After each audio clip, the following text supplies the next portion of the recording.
Sports Radio on KVRX Austin. Will Bazarski, Zach Dolans, Matt Hand. We are back for another week. First news to talk about. Stuff happened at the PGA Tour golf tournament this week.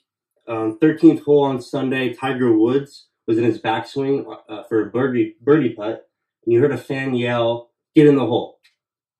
He ended up missing the putt, finished 3 under for the tournament. That cost him about $8,000. What do you think about that?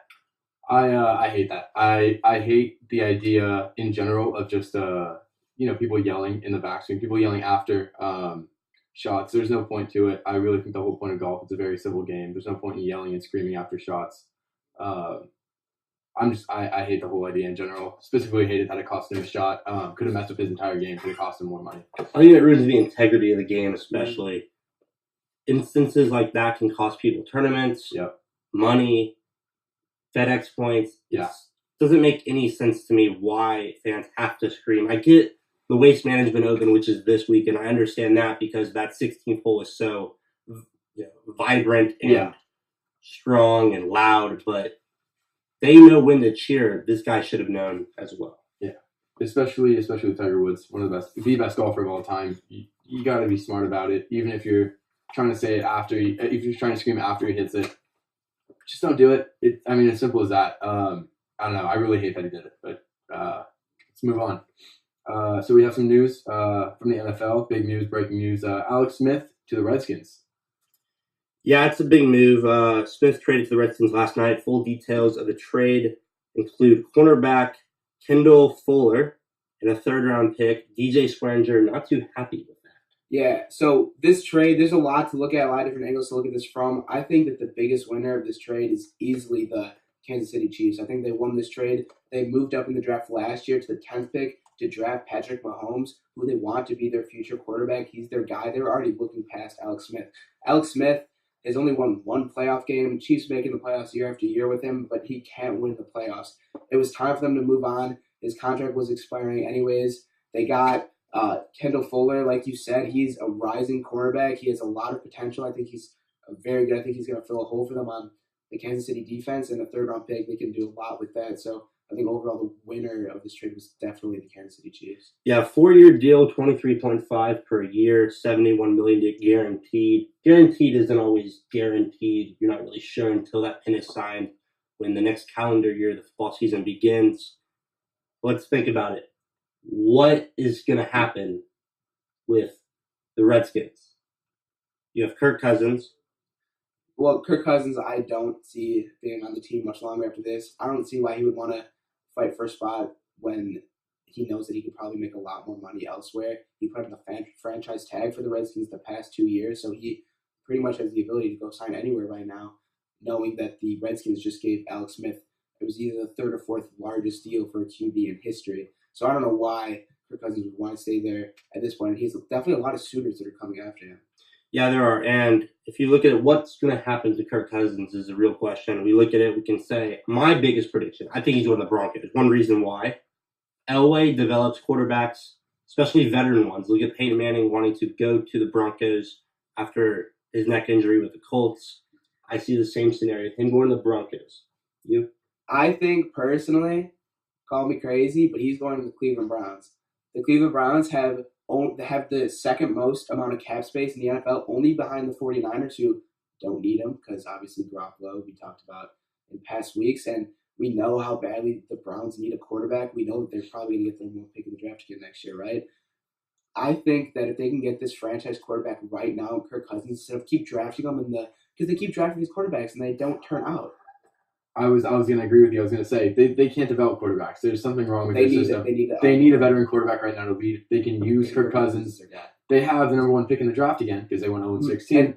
You can get wide receivers. You can get a running back. You can get anyone to build around Kirk Cousins. So I think, it depends if Kirk Cousins wants to go to the Browns. But if he goes to the Browns, I could see them being. I think that it's all about the Browns pitch. The Browns are going to pitch them. They're going to be like, we're going to give you the most amount of money that anyone could possibly offer you, and then we're going to draft Saquon Barkley in the draft. I like that. Do not think he'll go to the Browns. One reason why he won't sign long-term with the Browns, reason being they haven't proven themselves. They went 0-16. No quarterback wants to be behind that line of scrimmage. Guarantee you. Especially a veteran quarterback who has proven himself in the past. I do not see him going to the Browns and wanting to play there. I see him going to a Broncos type team where they have a good defense. Or you look at the Jacksonville Jaguars. Blake Bortles has a wrist injury, so he could be going down there. When you have a stellar defense on the other side of the ball, an offensive line that you can manage, that's where you want to play. You don't want to play for a team that has 0-16 the year before and has everything to prove and anything to lose. This is not a team you want to play for. You want to play for a team that's ready to go. Yeah.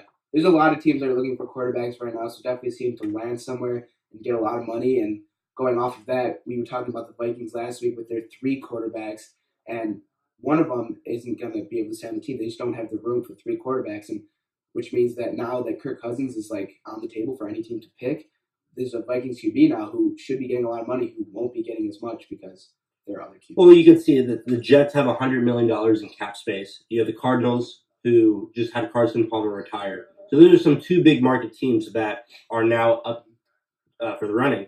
You also have the Bills, who want to upgrade from Tyrod Taylor. And then, like I said, Jacksonville, the stellar defense, and Bortles has a wrist injury, so they did say that Bortles will stay for the team for next season. He will be their quarterback moving forward. You could see that. We don't know. But we also have the Kansas City losing Alex Smith. Is Patrick Mahomes of the future? For sure. And absolutely. There's also a lot of great quarterbacks coming in this draft next year. So there's definitely no shortage at the quarterback position from either free agency, from the draft. So that's what we're looking at right now, a lot of quarterbacks. Yeah, so keeping on the track of football, we're going to go to obviously the biggest news in football coming up this week, Super Bowl. So Tom Brady said there's no underdogs in the Super Bowl. It's going to come down to whoever plays the best. Hopefully it's us. That's Hall of Fame potential Tom Brady, who will most likely be Potential. He's obvious. He's a lot. Obvious. In the Super Bowl, Tom Brady has a 5-2 record, 15 touchdowns, 5 interceptions, 95.3 QBR. Quite unstoppable, if I must say. That's ridiculous stat line. The 95.3 QBR is unreal. I want to go back to what he said, though, about there's no underdogs. I think there's underdogs in the Super Bowl. No. You don't think so? No. I'd say the Eagles are the underdogs. These teams both earned a spot in the Super Bowl. They're the 2 best teams. Eagles have a great up front. Their defense up front is very physical on both the offense and defensive side. Offensive line is strong. Defensive line is very strong. This is going to be a test for the Patriots. Tom Brady especially. So we'll see what happens from there. Yeah, with him getting up there in age, we kind of talked about the dynasty falling apart. We don't really know what's going on between Brady, Belichick, and Kraft. There's a lot of arguments, a lot of disagreeing on creative differences on ways to work out, training, all of that. This is definitely going to be huge. You bring up all these excuses, but they're still performing amazing. They just made the Super Bowl. They also have a lot of allegations of cheating in their history. I mean, what is their legacy, you know? Well, if you want to bring in cheating, that's a whole different story. But I'm just talking about Tom Brady right now, and I think he's way better than the Eagles. I don't think they're going to be able to stop him. They took down Jacksonville. They can take down anyone. Now, the Eagles actually look a lot like the Giants team that took the Patriots down. Now, I'm very much rooting for the Patriots. I think the Patriots are going to win. But this team, the Philadelphia Eagles, Doug Peterson, his team looks like the 2011 New York Giants. That same mentality of, you lost your starting quarterback. I mean, they went 9-7. Kind of the same thing. Yeah, they had Eli Manning. The Eagles had Nick Foles. But it's very similar on the defensive side of the ball and how they run their offense. Very common. And I think it's going to give the Patriots a run for their money. Definitely. And I think Jay is going to be the guy to do it with. I think they're going to use him a lot more than they have in games past to try and exploit the New England's rush defense, which, as we've seen, it's been very good all season. But I think Jay has the physicality that the Patriots defense just might not be able to keep up with. And I want to go on something because, you saw last year the New England Patriots come back and win against the Falcons in the second half. If the Patriots pull this one out, will Tom Brady be considered the greatest of all time over Michael Jordan, or would you consider him the most clutch of all time? All right, let me just point out, you said it just a couple minutes ago, Brady's Super Bowl record of 5 wins and 2 losses. How many losses does Michael Jordan have in a championship game? 0 is the answer. Michael Jordan has never lost a championship game. When it's time for Michael Jordan to be clutch, he is. That's why he's the greatest of all time. I will also bring up Michael Jordan's flu game. That is clutch. More clutch than anything, any story I've ever heard of in championship games. that's Tom Brady has no stories like that. I don't see him being considered more clutch or Although the GOAT. he is obviously very clutch after last year. Oh yes, that's very true. But in comparison to Michael Jordan, there's Right. I agree. they're No, both two those incredible are- athletes, both best in their game. But yeah, I would say I'd agree with you. Michael Jordan is better than Tom Brady if we're talking about best in their sport or best of all sports. I like what you said about Michael Jordan. I really do. He never lost, but in a team sport like this, football, the way Tom Brady, especially being a 6th-round draft pick, what he's gone through, the entire journey, the story is the greatest of all time, in my opinion. Now, the player, I agree with Michael Jordan is the greatest in that sense of him and Brady. He's the greatest of all time. But the story itself of how they got there, I mean, Michael Jordan, UNC, top first-round pick, to Tom Brady, who was almost chased out of Michigan and taken away the starting job, and then had to save Michigan every game of the season during his last year there. It's the story that this story is the greatest of all time in that sense. How he has that many Super Bowls, has been that successful. But then you also have to attest it to Bill Belichick. Belichick-Brady story is also one of the greatest of all time. That duo, that combination is relentless. There's no words to describe it.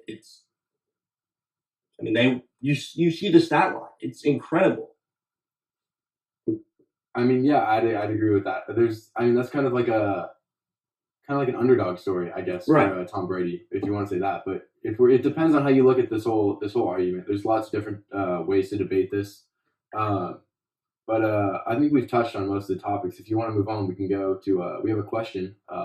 Robert from Dallas asked, "What round do you think Malik Jefferson will be drafted in?" So Malik Jefferson is the best fit for a 3-4 defense, an inside linebacker. I was looking at WalterFootball.com today. They had him going 4th round, 21st pick to the Buffalo Bills. I think that's a little late for a guy of his size and his competitiveness and how he plays on the field. I see him going 2nd round, either to the Broncos or Browns, or as late as the 3rd round, but nothing later than that. 4th round, I think. If you're getting him in the 4th round, it's a steal. Let's be real. Yeah, I agree with that. I mean, you watched him last season. He's phenomenal. I agree. And like I said before, with the depth of quarterbacks, and obviously every team, they always look for quarterbacks in the first 2-3 rounds. So I think defense is going to start to be drafted higher now that there's so many free agents, that very good, proven free agents at the quarterback position. And with the depth of quarterbacks in the draft this year, the teams aren't going to be as in big of a hurry to grab quarterbacks as they used to be. That's what I'm saying. No, I totally agree. They had Lamar Jackson way down in the draft. I don't think he's going to be picked that high. People compare him to Deshaun Watson, but this is really not the year of the quarterback, in my opinion. Matt. Yeah, I'm going to agree with that. Yeah, you guys touched on it perfectly. I'm going to move on though to NHL. Mike Fisher is coming out of retirement. He's going to play for the Nashville Predators once again. Yeah, Zach and I were talking about this, and all Zach knew. You were saying. I mean, the only thing I knew about Right. him, like this, is just the husband of Carrie Underwood. Right? I mean, that's all he is. I mean, he plays in the NHL, but let's be No, he real. only made the Stanley Cup Finals last year, but he's also married to Carrie Underwood. Yeah, that's more important. I know him as Carrie Underwood's husband. Exactly. But for one, Will, do you want to talk about Mike Fisher and how he's? What do you think he'll do? So I think he's going to be a big component to this team. They already have one of the best center lines in the NHL right now, with Ryan Johansson, Kyle Turnus, and Nick Bonino. But this is going to be a great addition for him. He's got 17 years of experience under his belt. He's looking for that Stanley Cup, like you said. He played in the last season. They've not come up with it. But Carrie Underwood's music is wonderful. Oh yeah, she's great. I love the attention hockey gets on this. Well, Mike Fisher, Carrie Underwood. Let's be real. Yeah, that's more important. I want to build off that though. CNA is Stanley Cup. All right, so we touched a little bit on the NHL. We're going to move on to Matt's 5 Fast Facts. Number 1, continuing with the NHL, Jaromir Jagr, 45 years old, leaving the NHL to play in the Czech League. He's still second on the all-time points list at 1,921. Sounds like a punter in the NFL. 45 years how old. is he still going? Yeah, how is he still going? That man does not age. But we're moving on. Number 2, Alex Smith will be the first quarterback since the 1970 merger to lead the league in touchdowns to interception ratio, and then switch teams the following season. Interesting. Number 3, Roger Federer's Australian Open win makes him the 4th player ever to win 20 Grand Slams, joining Serena Williams, Steffi Graf, and Margaret Court. And 3A, hold on. Average Americans consume 25 pounds of candy a year. Sorry, I found that today. I thought that was pretty interesting. That's a fast fact. That's a fast fact. That's a fat fact. Hey. Number 4, Indians are going to stop using Chief Wahoo logo on uniforms and hats in 2019. Number 5, James Harden recorded his first ever 60-point triple-double last night. 60 points, 11 assists, and 10 rebounds to go along with 4 steals. We should discuss Rise this. up. I was actually having a talk about this earlier today, and something really interesting was brought up. I would like to ask you guys on a little side note, what is more impressive? A 60-point triple-double, first time ever last night by James Harden, or the 81-point game that Kobe Bryant had a couple years ago? I'm biased on this. Even though I'm biased, I want to say Kobe Bryant. I think James Harden's 60-point triple-double. The fact that you put up 60 points and managed to get 10 rebounds, And 11 11 assists, assists. that's unreal. That shows he's more of a team player, more of a more all-around player than So what do you Kobe think? Bryant's performance. So what do you I think James Harden's is more. That's what I said too. Well, I totally agree. I mean, I'm from Houston, so of course I'm going to agree with James Harden yeah. being more impressive. But what I thought was interesting is in order to qualify as a league leader, which means you're going to up for the running for MVP, you have to play at least 70% of your team games. That's 58 out of 82. Do you think that's a little low, or do you think that needs to be raised, or is it the right amount? I think it's the right amount. It leaves room for a couple injuries that take you out maybe 1-2 weeks. Yeah, I mean, if anything, it shouldn't be increased. I don't think because if you're playing 70% of your team games, I think it's like the perfect cutoff for whether you should be MVP or not. Anything less than that. I agree with that. Anything less. Anything less. I think that's sorry, right on the margin. I misspoke. Yeah, there shouldn't be anything less than that because it just shows it's not big enough sample size, I guess, compared to the rest of the league. Exactly. And with that, Kevin Love suffered a broken hand versus Detroit. He was averaging 18.2 points a game, 9.6 rebounds per game. I honestly think he's very happy with this because he really doesn't even want to be on that team, in my opinion. Yeah, that's 6 to 8 weeks. It's kind of a blessing for him right now. Yeah, I mean, this was just a heartbreaker for the already struggling Cavaliers, though. Kevin Love is still a key part of this team. He's their starting power forward. They have not been doing very well lately. No, not at all. But we're going to move on. I heard there's some news out of Chicago. Zach, you want to talk about it? So Niko Mirotic has been a hot topic recently. Bulls have been talking about trading him for a very long time, and this is on the end of his career high in points, rebounds, and assists per game this year. He's basically carrying this Bulls team. This is after coming back from a concussion, suffered a little mishap earlier in the season with a teammate, which we don't need to talk about. But Niko Mirotic, he's having a great season, and actually he was in talks to be traded yesterday to the New Orleans Pelicans for Omer Asik and someone else, but the trade talks fell through. So as of now, the Bulls decided they're going to sit Nikola Mirotic until further notice. So he's going to be riding the bench every game until the trade deadline. That is, unless he gets traded. So if you're playing fantasy basketball, Bobby Portis is you got to pick up right now. Don't you have him on your team? And didn't you just call your dad to pick him up? I made sure, yeah. Zach was ahead of the game. He made sure to call before he told you on the radio. Yeah. And then more trade news. Obviously, the biggest story in the NBA right now: Blake Griffin to Detroit Pistons for Tobias Harris, Avery Bradley, Boban Marjanovic, and a first and second round pick. You want to discuss it? You think this is going to lead to? I think they're saving up for LeBron. They're going to try to Clippers? They're trying to run for their money with LeBron. I don't think they're going to land him. 100%. They're not going to land him. Let's be real. No way. Of course not. But they're trying. I think this is what they're doing. They're trying to get him, but they're not going to. You know why they're not going to try and get him? Because they are rebuilding. They are taking young pieces. That is what they need right now. They're getting draft picks. They're getting already young players with a lot of potential. And that's what they need right now. They're trying to rebuild. They're going full rebuild mode. Got rid of Chris Paul. Got rid of Blake Griffin. This is what they're doing right now. I heard that they're now in talks to get rid of DeAndre Jordan. They're just trying to get young, good players. This is what they need right now. They don't need a guy like LeBron. They're not trying to make the championship game this year. They had their run. They were really good with Paul and Griffin and Jordan, but that's over now, and it's time to rebuild. They're looking forward to the future, and LeBron is just not what they need right now. Okay, so maybe he's not going to go to the LA Clippers, but LeBron to the LA Lakers? I like it. I don't think they need him. I'm just saying that this is what they're saying. I think because they're getting rid of all this capital, they're going to get rid of DeAndre Jordan because the big three is out. And they're going to try to run for their money with LeBron. They don't need him. I totally agree with that, but I think that's what they're going for. Okay, but I want to go back to the Lakers thing. I think LeBron would be a great spot for. I think the Lakers would be a great spot for LeBron. They got such a young team right now. They need that veteran. He has a house there too. Right, but does LeBron? What does he want right now? Does he want another championship? Does he want more money? Does he want to just be in LA? What is it? What at this point in your career, you've already won a couple championships.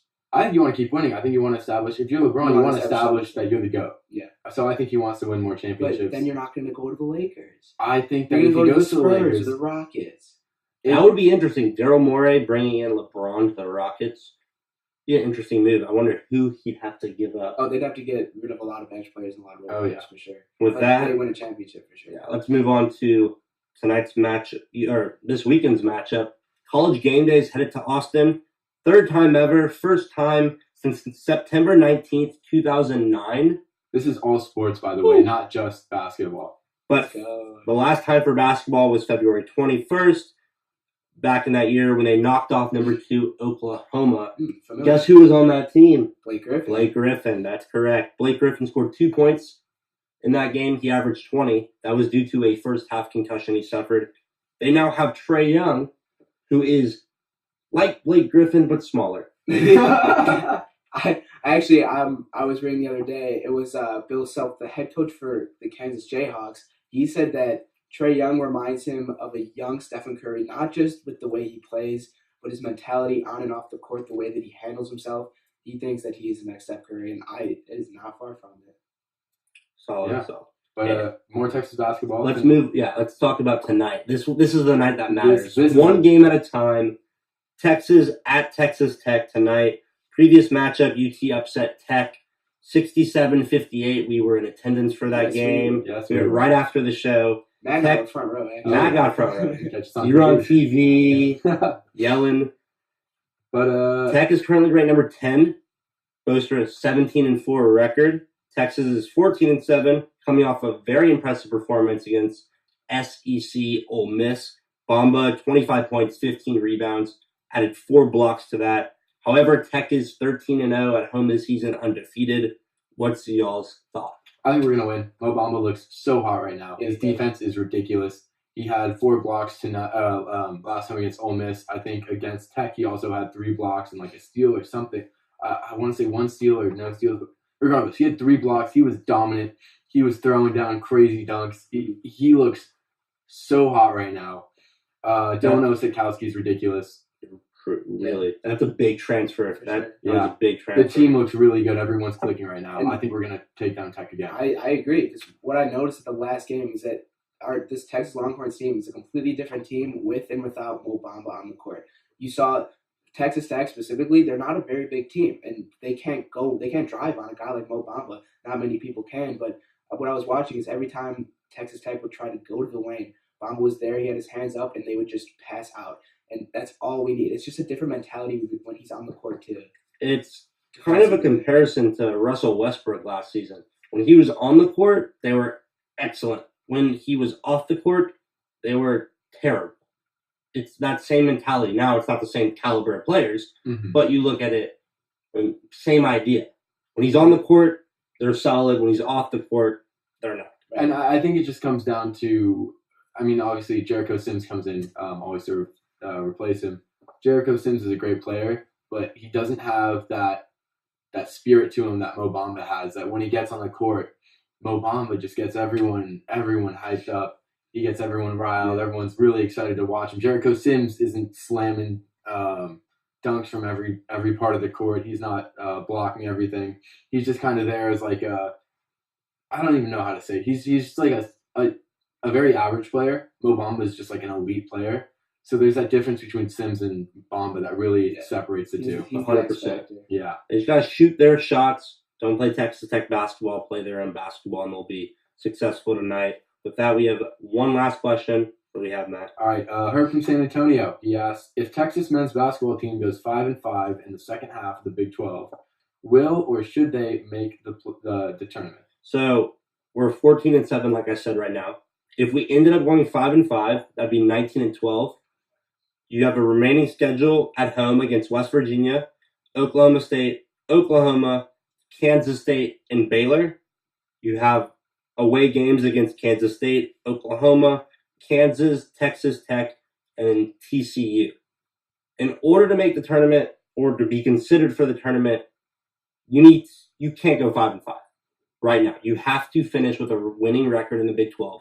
The Big 12 is so competitive that you need a winning record to give you a better resume than the other teams. They need to beat Oklahoma State at home, Kansas State at home, Baylor at home, Kansas State on the road, Tech tonight, and at TCU. That would give them 6 wins. But then the games against at home against West Virginia and Oklahoma, and on the road against Oklahoma and Kansas, they need to play their basketball and compete. They need to show they deserve to be in the tournament. So what I'm basically getting from you is that we have must-win games that are against unranked teams. Yes. But if we can pull off upsets against ranked teams like Oklahoma and Kansas, that would put us into consideration. Winning the unranked games and then maybe pulling off 1 or 2, or even bringing all those games that are in the top-ranked teams close, and then showing ourselves in the Big 12 tournament, that's going to help our tournament resume. Yeah, I mean, we definitely are going to need at least a win off a ranked team, because out of the 10 games that we have left, 5 of them are against ranked teams and 5 of them are against unranked teams. So it just happens to work out that way, that even if we do win all of the unranked games, which is still tough because they're good teams in our conference. Very good teams. So we would definitely still have to win at least 1 against a ranked team. Beating Texas Tech tonight on the road, that momentum swing going into Oklahoma, home against Oklahoma. Keyword home. I don't care about Oklahoma. The home key aspect in college basketball, Huge. The amount of fans that are going to show up, especially because of college game day, but rolling in with a win, that's going to be huge for their morale. Huge. Yeah, I agree with that. If we take down Tech tonight, I think our entire season is just going uphill. We need everything we can get against Oklahoma. We need the momentum. We need the fans to come out. I think that'll obviously happen in Oklahoma. Right.